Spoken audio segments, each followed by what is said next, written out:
President Donald Trump signed his $3.3 trillion Big Beautiful Bill on Friday, after the House passed the final version of the measure Thursday to ensure it arrived at the president's desk by his self-imposed July 4th deadline.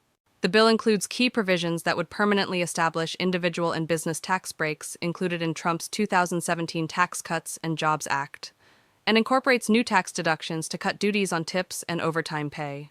Before signing the bill, the president said the bill would fuel massive economic growth and lift up the hard-working citizens who make this country run.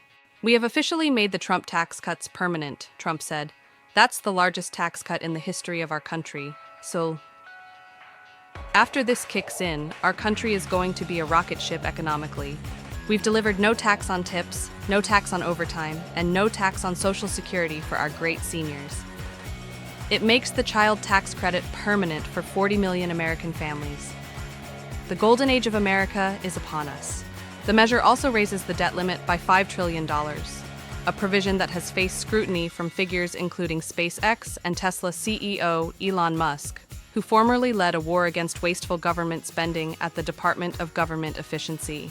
Furthermore, the bill rescinds certain Biden-era green energy tax credits and allocates approximately $350 billion for defense and Trump's mass deportation initiative to weed out illegal immigrants from the U.S. Wind. "It doesn't work," Trump said. "I will tell you, aside from ruining our fields and our valleys, killing all the birds, and being very weak and very expensive, they are all made in China. You know, I noticed something. With all of the windmills that China sends us, I have never seen a wind farm in China."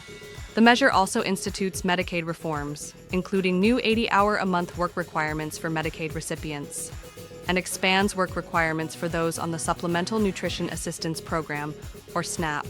Republicans in the Senate were sent scrambling on June 26th to reform and pass the measure ahead of Trump's July 4th deadline after Senate parliamentarian Elizabeth McDonough determined that several Medicaid reforms in the sweeping tax and domestic policy package did not follow Senate rules and must be removed. Ultimately, the Senate barely passed the measure on Tuesday by a 51-50 margin. Republican Senators Susan Collins of Maine, Tom Tillis of North Carolina, and Rand Paul of Kentucky all voted against the bill, requiring Vice President J.D. Vance to step in and cast the tie-breaking vote.